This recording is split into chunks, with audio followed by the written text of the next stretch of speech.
Let's continue with basic electrical properties and start with electric charge.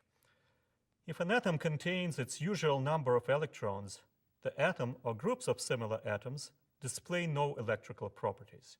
Such an atom or atoms are called electrically neutral.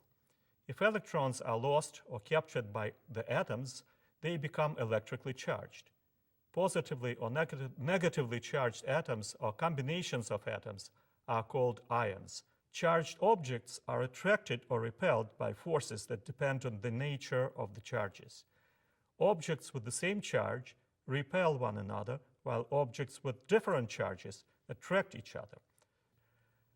The following animation illustrates the relationship. Give the two balls various charges by dragging a charge into either ball with a mouse and see what happens. Let's talk about electric field. The forces exerted on one another by electric charges are related to an electric field that surrounds any charged body. The magnitude of this field is given by the electric field strength E. If a charge Q is present within an electric field resulting from another different charge, it is subject to a force F. The relationship between the force and the field strength is given by the following expression: E equals F divided by Q. The force itself is determined from the following equation: F equals E times Q. The force on a charge in an electric field is therefore stronger when the field is stronger and when the charge itself is greater. Electric field is not solely defined by the magnitude of the force on the charge, but by its direction as well. Electric fields are thus portrayed in the form of field line diagrams that indicate the direction of the force as seen at the following images. Note direction of the force and how it depends on the polarity of the charge. Let's talk about voltage. In current sources, such as batteries or generators, positive and negative charges that exist in all materials are separated from one another by the effect of some energy. One terminal of the source has an excess of electrons, the negative pole, while the other displays a deficit, or the positive pole.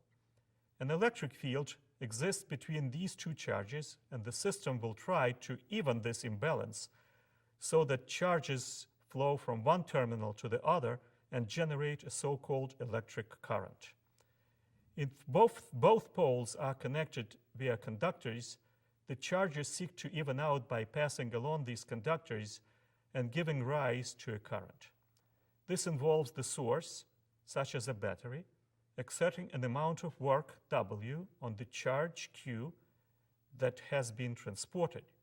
The voltage V of the source is now defined as the quotient of the work and the charge, so V equals W divided by Q. The unit of electrical voltage is called the volt, or V for short.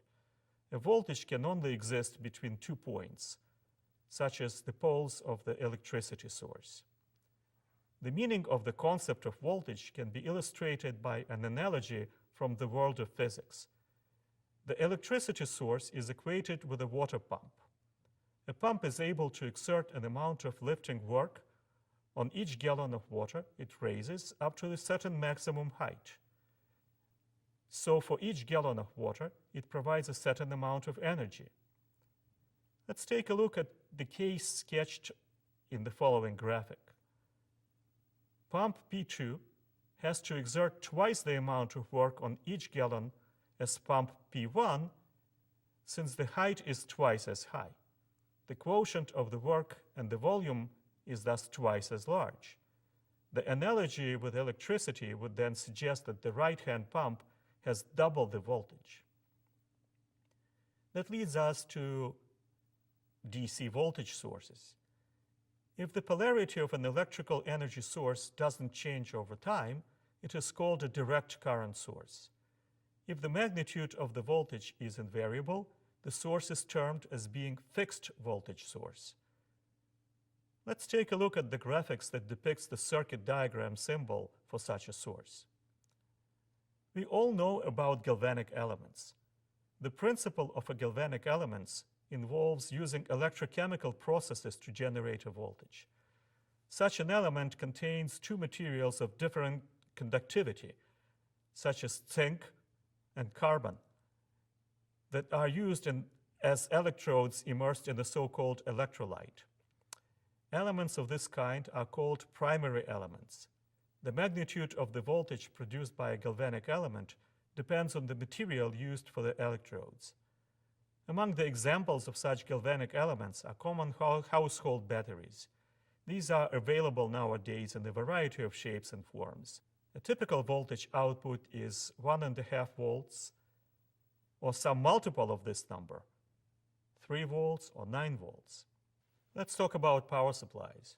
A power supply provides power supplied from the AC network, which has a specified voltage, currently defined in North America as 120 volts.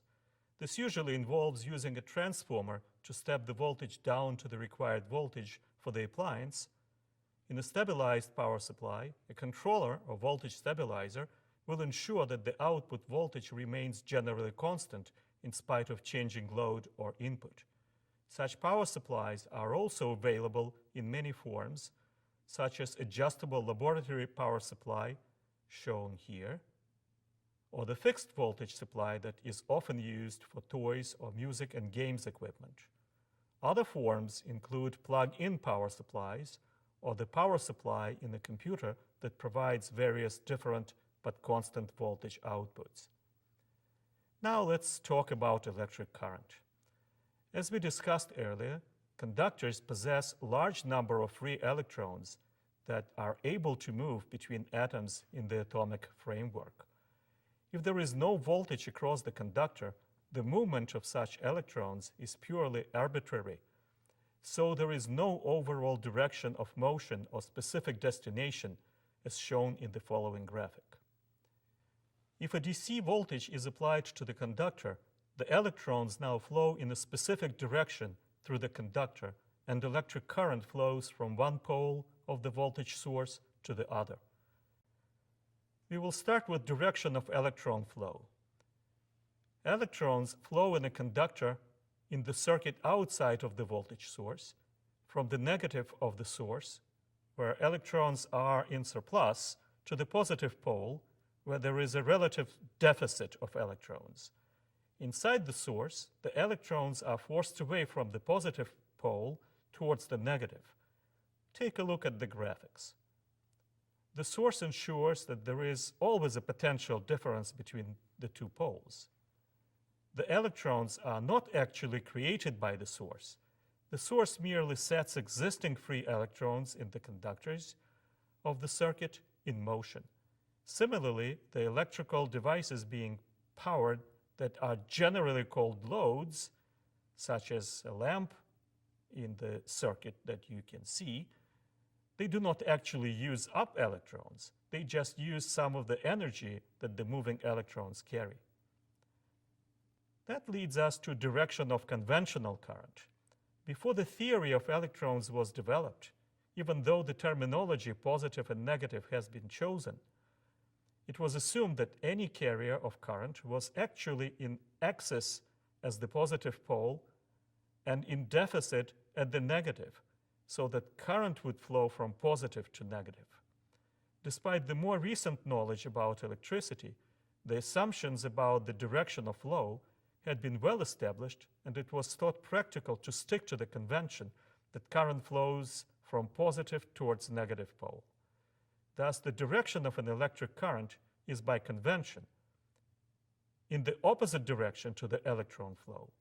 It is common to speak of conventional current as illustrated in the following figure. To sum it up, electric current flows by convention from positive pole to negative pole in any circuit external to a voltage source.